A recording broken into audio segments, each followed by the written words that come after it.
Bible Louis II, Introduction au livre de Ruth.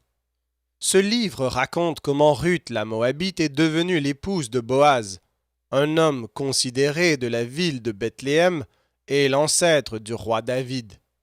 On a prétendu que ce livre avait pour but de remettre en honneur la loi du Lévirat de Deutéronome 25, 5 à 10 et celle du rachat des terres, Lévitique 25, 32 et suivants. Mais dans ce cas, ces lois seraient sans doute expressément rappelées dans le cours du récit. Elles sont simplement supposées connues. Le livre n'a pas non plus pour but de donner une leçon morale particulière. Le verset 17 du dernier chapitre en fait comprendre le véritable but. C'était de ne pas laisser perdre le souvenir d'un fait touchant qui intéressait vivement la famille royale d'Israël. Indépendamment même de la promesse messianique dont la famille de David est devenue l'objet depuis la prophétie de Nathan en 2 Samuel 7.1, tout Israélite devait prendre plaisir à ce trait plein de charme où se peignent les vertus qui avaient fleuri chez les ancêtres du roi selon le cœur de Dieu. Nous n'avons pas besoin de chercher ailleurs que dans ce sentiment-là la raison pour laquelle un auteur inconnu a recueilli cette tradition et composé ces pages. Mais cette tradition repose-t-elle sur un fond réel? Y a-t-il, dans le temps des juges, une place pour ce paisible épisode? Les mœurs et la vie religieuse du peuple ne s'y montrent-ils pas sous un jour trop favorable pour une période si grossière et si profondément troublée? Nous ne le pensons pas. Cette histoire s'est passée à l'écart des grands événements de l'époque et appartient à la sphère purement privée. Le livre des juges montre lui-même que la piété n'était pas morte en Israël, et qu'alors déjà il existait dans son sein une élite qui n'avait pas fléchi les genoux devant Baal. Notre récit n'a rien de ce que réclame la formation d'une légende. On a cherché en vain quelques préoccupations morales ou politiques sous l'empire de laquelle l'imagination israélite se serait mise en frais pour attribuer au grand roi israélite une ancêtre d'origine étrangère et de conditions obscures. Quant au moment où s'est passé le fait raconté, il ne faut pas vouloir le déterminer d'après la famine mentionnée en Ruth 1.1, car le manque des récoltes est fréquent en Palestine. On doit s'en tenir à ce qui ressort de la généalogie filiale qui place Ruth dans la 3e génération avant David, c'est-à-dire environ un siècle avant lui, ce qui nous conduit au premier temps de la sacrificature d'Élie et au début des luttes d'Israël avec les Philistins. La composition de notre livre appartient certainement à une époque beaucoup plus tardive. Si le but de l'ouvrage est celui que nous avons indiqué, il ne peut avoir été composé au plus tôt que vers ou après la fin du règne de David. Plusieurs critiques croient devoir descendre jusqu'à l'exil, mais, à cette époque, on luttait péniblement contre les mariages avec les femmes étrangères, que ce livre semble consacrer et autoriser. Comparez Esdras chapitre 9 et Néhémie 13. On allègue Ruth 4.7 qui suppose qu'au moment où le livre fut composé, la coutume ici mentionnée n'existait plus. Mais elle avait pu tomber en désuétude durant le siècle qui a précédé l'époque des rois. On cite également un certain nombre de chaldaïsmes qui trahiraient une époque postérieure, mais ils ne se trouvent nulle part dans le cours du récit provenant de l'auteur. Ils sont uniquement dans la bouche des interlocuteurs et peuvent avoir appartenu au langage populaire de l'époque. Le récit a sans doute été rédigé dans les premiers temps de la période des rois. D'après le style, il n'est ni l'auteur du livre des juges, ni de celui des livres de Samuel.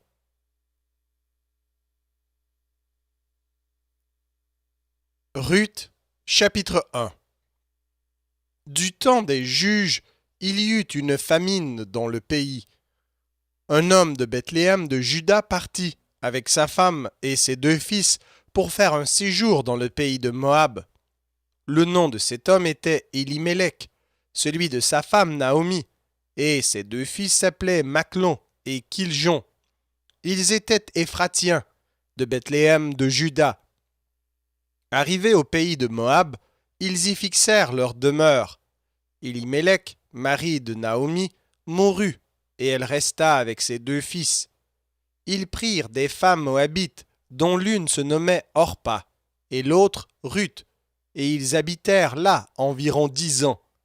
Machlon et Kiljon moururent aussi tous les deux, et Naomi resta privée de ses 2 fils et de son mari.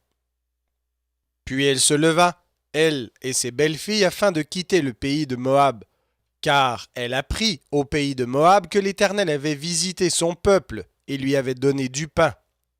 Elle sortit du lieu qu'elle habitait, accompagnée de ses 2 belles-filles, et elle se remit en route pour retourner dans le pays de Juda.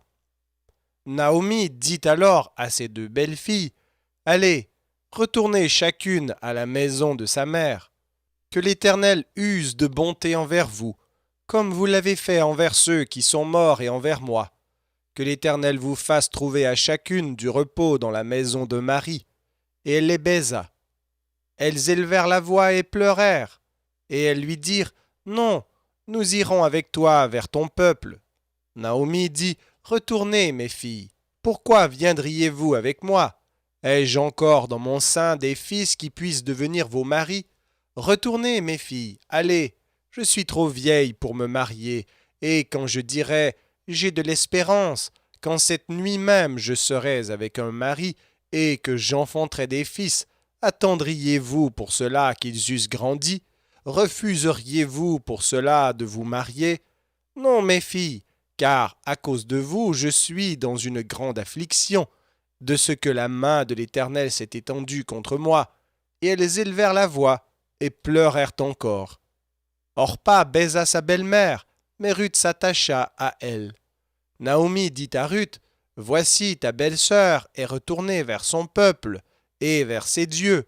Retourne comme ta belle-sœur. » Ruth répondit, « Ne me presse pas de te laisser, de retourner loin de toi.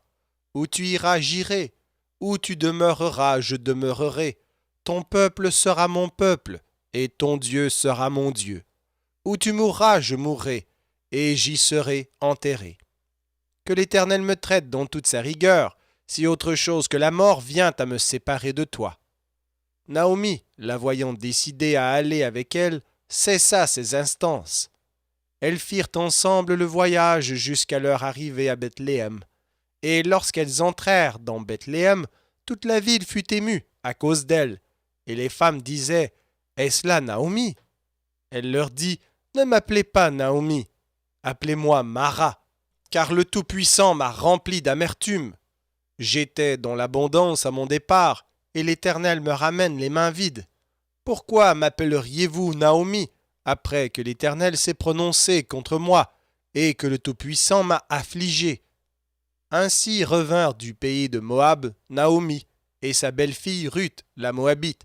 Elles arrivèrent à Bethléem au commencement de la moisson des orges.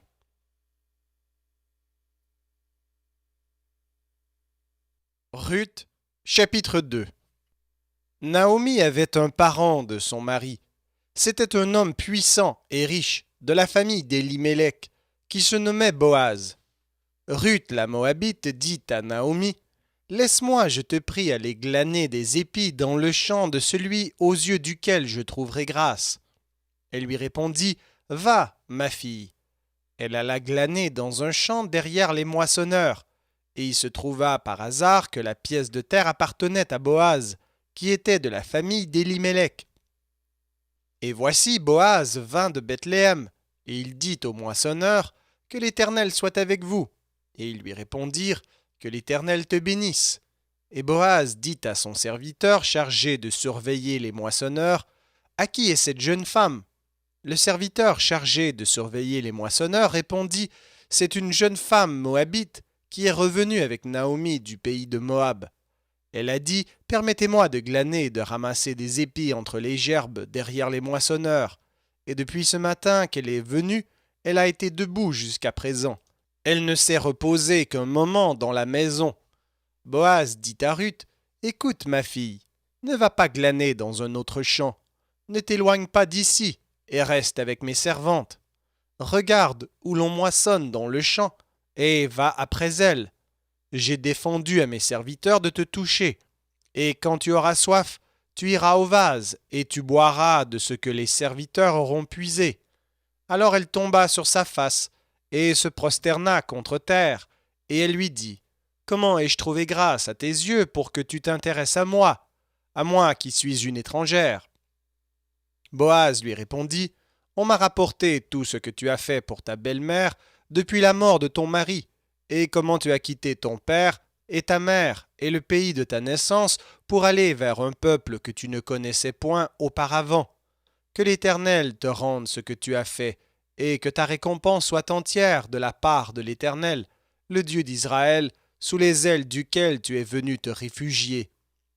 Et elle dit, Oh, que je trouve grâce à tes yeux, mon Seigneur, car tu m'as consolé, et tu as parlé au cœur de ta servante. Et pourtant je ne suis pas, moi, comme l'une de tes servantes. Au moment du repas, Boaz dit à Ruth, Approche, mange du pain, et trempe ton morceau dans le vinaigre. Elle s'assit à côté des moissonneurs, on lui donna du grain rôti, elle mangea et se rassasia, et elle garda le reste. Puis elle se leva pour glaner. Boaz donna cet ordre à ses serviteurs, qu'elle glane aussi entre les gerbes, et ne l'inquiétez pas, et même vous ôterez pour elle des gerbes, quelques épis, que vous la laisserez glaner, sans lui faire de reproches. Elle glana dans le champ jusqu'au soir, et elle bâtit ce qu'elle avait glané. Il y eut environ un épha d'orge. Elle l'emporta et rentra dans la ville, et sa belle-mère vit ce qu'elle avait glané. Elle sortit aussi les restes de son repas, et les lui donna. Sa belle-mère lui dit, Où as-tu glané aujourd'hui, et où as-tu travaillé? Béni soit celui qui s'est intéressé à toi. Et Ruth fit connaître à sa belle-mère chez qui elle avait travaillé. L'homme chez qui j'ai travaillé aujourd'hui, dit-elle, s'appelle Boaz. Naomi dit à sa belle-fille, Qu'il soit béni de l'Éternel, qui se montre miséricordieux pour les vivants comme il le fut pour ceux qui sont morts. Cet homme est notre parent, lui dit encore Naomi. Il est de ceux qui ont sur nous droit de rachat. Ruth la Moabite ajouta, Il m'a dit aussi, Reste avec mes serviteurs, jusqu'à ce qu'ils aient achevé toute ma moisson. Et Naomi dit à Ruth, sa belle-fille, Il est bon, ma fille, que tu sortes avec ses servantes, et qu'on ne te rencontre pas dans un autre champ. Elle resta donc avec les servantes de Boaz, pour glaner jusqu'à la fin de la moisson des orges et de la moisson du froment, et elle demeurait avec sa belle-mère.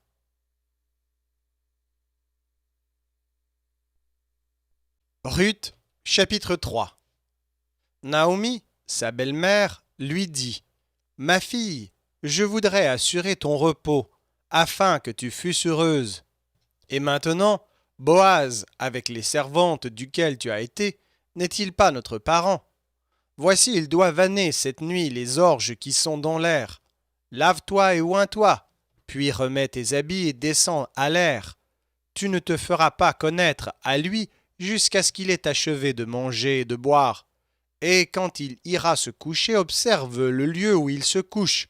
Ensuite, va découvrir ses pieds, et couche-toi. Il te dira lui-même ce que tu as à faire. Et elle lui répondit, Je ferai tout ce que tu as dit. Elle descendit à l'air et fit tout ce qu'avait ordonné sa belle-mère. Boaz mangea et but, et son cœur était joyeux. Il alla se coucher à l'extrémité d'un tas de gerbes.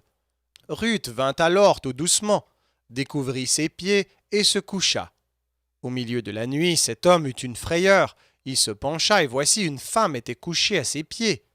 Il dit, Qui es-tu?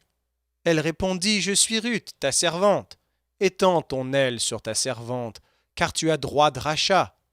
Et il dit, Sois bénie de l'Éternel, ma fille. Ce dernier trait témoigne encore plus en ta faveur que le premier, car tu n'as pas recherché des jeunes gens, pauvres ou riches. Maintenant, ma fille, ne crains point, je ferai pour toi tout ce que tu diras, car toute la porte de mon peuple sait que tu es une femme vertueuse. Il est bien vrai que j'ai droit de rachat, mais il en existe un autre plus proche que moi. Passe ici la nuit, et demain, s'il veut user envers toi du droit de rachat, à la bonne heure, qu'il le fasse. Mais s'il ne lui plaît pas d'en user envers toi, j'en userai, moi. L'Éternel est vivant. Reste couché jusqu'au matin. Elle resta couchée à ses pieds jusqu'au matin, et elle se leva avant qu'on pût se reconnaître l'un l'autre. Boaz dit qu'on ne sache pas qu'une femme est entrée dans l'air, et il ajouta, donne le manteau qui est sur toi, tiens-le. Elle le tint, et il mesura 6 mesures d'orge, qu'il chargea sur elle. Puis il rentra dans la ville. Ruth revint auprès de sa belle-mère, et Naomi dit « Est-ce toi, ma fille ?» Ruth lui raconta tout ce que cet homme avait fait pour elle. Elle dit « Il m'a donné ces 6 mesures d'orge en disant « Tu ne retourneras pas à vide vers ta belle-mère. » Et Naomi dit « Sois tranquille, ma fille, jusqu'à ce que tu saches comment finira la chose, car cet homme ne se donnera point de repos qu'il n'ait terminé cette affaire aujourd'hui. »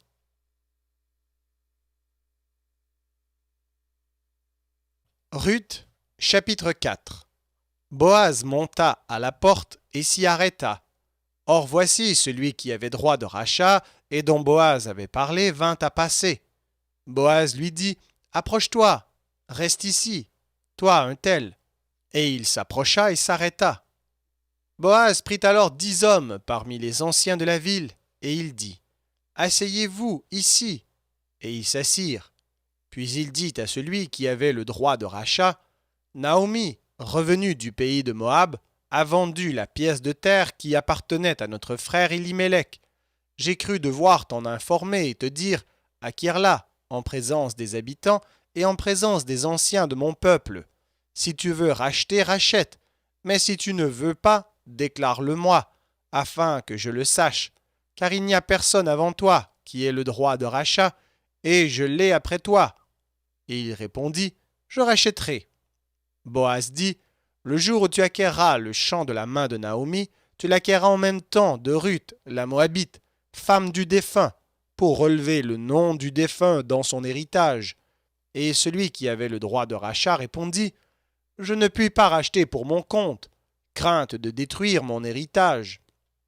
Prends pour toi mon droit de rachat, car je ne puis pas racheter. » Autrefois, en Israël, pour valider une affaire quelconque relative à un rachat ou à un échange, l'un ôtait son soulier et le donnait à l'autre.